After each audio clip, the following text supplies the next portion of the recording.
ITP immoral trafficking act. ఈరోజు దీని గురించి డిస్కషన్ ఎందుకు అంటే రీసెంట్గా కేరళ హైకోర్టు వాళ్ళు ఒక రూలింగ్ ఇచ్చారు. ట్రాఫికింగ్ అంటే మీకు తెలుసు, ఇమ్మోరల్ ట్రాఫికింగ్ అంటే వెన్ యు ఆర్ ఫోర్సింగ్, ఎవరైనా బలవంతంగా ఆడవాళ్ళని కానీ చిల్డ్రన్ని కానీ ఇఫ్ దే ఆర్ పుష్డ్, బలవంతంగా ఒక బిజినెస్లోకి తోస్తే, especially illegal activities like smuggling కానీ ప్రాస్టిట్యూషన్ కానీ ఒక ర్యాకెట్లో కానీ పుష్ చేస్తూ ఉంటుంటే that is called trafficking. So immoral trafficking act కింద people can book.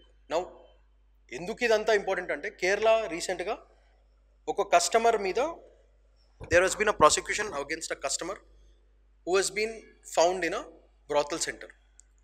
So customer మీద ఫైన్ వేస్తాడు కాబట్టి కస్టమర్ ఏమనంటే నేను కస్టమర్ మీద ఎట్లా వేస్తారు మీరు అనేది ఇష్యూ ఇక్కడ. సో కేరళ హైకోర్టు రూలింగ్ బ్యూటిఫుల్గా ఏం చెప్పిందంటే, సింపుల్గా the ruling is very important because they said అసలు కస్టమర్ లేదంటే ఆ బిజినెస్ తగ్గిపోతుంది, బిజినెస్ తగ్గిపోతే ట్రాఫికింగ్ తగ్గిపోతుంది. That was the logic behind Kerala high courts ruling. Fantastic. So వాళ్ళ లాజిక్ ఏంటంటే కస్టమర్ అసలు ప్రాస్టిట్యూషన్ ర్యాకెట్స్కి అసలు కస్టమరే లేడంటే ఆ బిజినెస్ నడవదు అంటే ఉమెన్ ఇంకా చిల్డ్రన్ అవసరం పడదు, ఉమెన్ చిల్డ్రన్ అవసరం పడదు అంటే ట్రాఫికింగ్ కూడా కంప్లీట్గా తగ్గిపోతుంది. That is the whole idea behind this ruling. Therefore మీకు మెయిన్స్ కానీ సోషల్ ఇష్యూస్లో కానీ ఎస్ఏస్లో కానీ చాలా చాలా ఇంపార్టెంట్. సో ఏంటిది ఈ యాక్ట్, ఇదేంటో చూద్దాం ఒకసారి. First, customer can be charged under immoral trafficking prevention act 1956. అది మేజర్ మీరు గుర్తుపెట్టుకోవాల్సింది. ఇంకోటి ఏంటంటే article 23 of the Indian constitution ఏమంటుంది, trafficking of human beings is definitely prevented in India. Trafficking మీరు గుర్తుపెట్టుకోవాల్సిందంటే దేర్ ఆల్ ఫోర్స్డ్ ట్రాఫికింగ్స్. ఎవరు కూడా ఇష్టంగా ఒక బ్రోతల్ కానీ ప్రాస్టిట్యూషన్ సెంటర్ కానీ లేకపోతే స్మగ్లింగ్ కానీ ఎవరు కూడా ఇష్టంగా చేయరు. They are pushed into it. వాళ్ళని ఫోర్స్ చేస్తారు కాబట్టి ఇట్ బికమ్స్ ఇమ్మోరల్. వాళ్ళ మనసుకి నచ్చని పనిని మీరు పుష్ చేస్తున్నారు కాబట్టి it becomes a trafficking act. Next మీరు ఇది గుర్తుపెట్టుకోవాలి, all India separation for immoral traffic act SITA. ఇది ఎందుకు వచ్చిందంటే because we signed an international convention in 1950లో, ఒక కన్వెన్షన్ దట్ ఇండియాలో ఏ విధమైన ఇమ్మోరల్ ట్రాఫికింగ్ జరగకూడదు అని చెప్పి ఒక నోషన్ తీసుకొచ్చడం జరిగింది. దాన్ని బ్రేక్ చేస్తారు immoral traffic. Okay, what is the objective of this act? Please remember, అసలు ఇష్యూ ఏంటంటే సెక్స్ అనేది between wife and husband, between lovers, between live in relationship people, that is an emotion. But once that emotion is commercialised, అంటే అదే దాన్ని డబ్బుల గురించి చేస్తే it becomes business. Once it becomes a business, ఇప్పుడు ఇద్దరి మధ్యన ఎమోషన్ ఉంది అంటే వాళ్ళు ఉంటారు, వాళ్ళు హ్యాపీగా ఉంటారు, వాళ్ళ లైఫ్ లీడ్ చేస్తారు, వెళ్ళిపోతారు, no problem. But once that emotion is converted in to money, it becomes a business, ఒక బిజినెస్ దగ్గర తయారవుతుంది. ఎప్పుడైతే అది బిజినెస్ కింద తయారైందో, you know what is the importance of money that people give. Lot of people will start pushing women and children into this trafficking for money. Commercialization అవుతుంది. So to prevent that commercialization, you should have an act which can stop such kind of business. That is the whole idea behind it. Therefore, commercialization అనేది జరగకూడదు. It prohibits traffic in human beings and not traffic in. ఇప్పుడు కొత్తగా వచ్చిన major మార్పు ఏంటంటే, highlight point ఏంటంటే, ఇనీషియల్గా this act was only related to women and children. Now it is being converted to human beings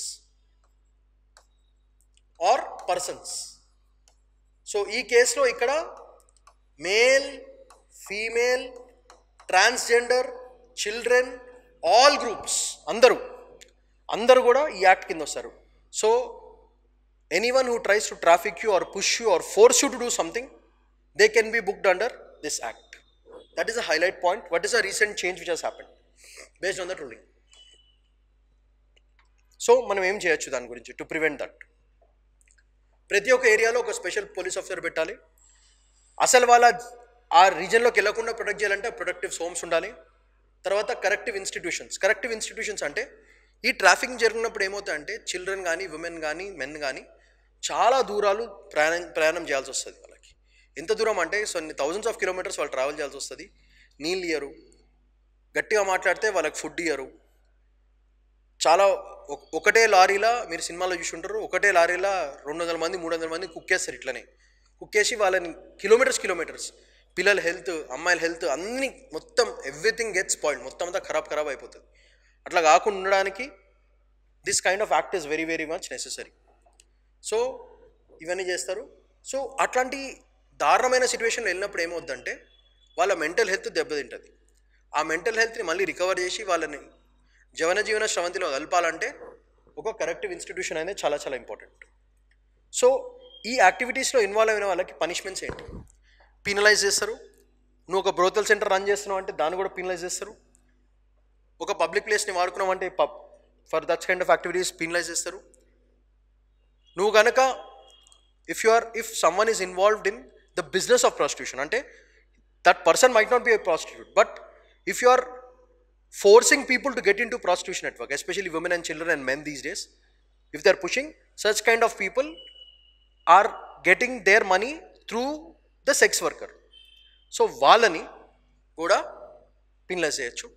And if you are using a sex worker for money, then also you can be booked under a section. Now which section? Section 5 lo it is clearly mentioned with punishments. Majorly punishments ఏంటంటే 3 to 7 years rigorous imprisonment, 2000 rupees fine. If you have done something very heinous, చాలా దారుణమైన పని ఏమైనా చేస్తే మాత్రం 14 years life imprisonment పడుతుంది. ఇది మీరు గుర్తుపెట్టుకోవాలి. అసలు ఈ రూలింగ్ వల్ల సిగ్నిఫికెన్స్ ఏంటి? ఈ రూలింగ్ ఏం తీసుకొస్తుందంటే నువ్వు ఉట్టి బిజినెస్ రన్ చేస్తే కాదు, even if you're a customer you can be penalised. For example ఒక బ్రోతల్ సెంటర్లో ఒక కస్టమర్ కనపడ్డాడు, he can also be book nicely under this ITP act because is encouraging ITP, is encouraging prostitution, is encouraging sex workers. Kerala high court ruling ఏంటంటే అసలు కస్టమరే లేడంటే, customers ఎవరు వస్తలే, నీ business ఎందుకు పెట్టుకుంటావు? పెట్టుకో. నువ్వు బిజినెస్ పెట్టుకోకపోతే ఏమవుతుంది? అమ్మాయిల ట్రాఫికింగ్ కానీ, చిన్నపిల్లల ట్రాఫికింగ్ కానీ, లేదా మొగాయిల ట్రాఫికింగ్ కానీ అసలు జరగవు. స్మగ్లింగ్ నుంచి అసలు బిజినెస్ కట్ చేసినాం అనుకో, అసలు ప్రాబ్లమే ఉండదు. So that was the highlight point of it. So అది మీరు గుర్తుపెట్టుకోవాలి. It's also set. So without a customer there is no business. అది మీరు గుర్తుపెట్టుకోవాల్సిన కేసులో ఏంటంటే Mathew versus state of Kerala. ఇక్కడే ఈ దాంట్లో కస్టమర్ని పట్టుకుని వాళ్ళని పీనలైజ్ చేసినారు.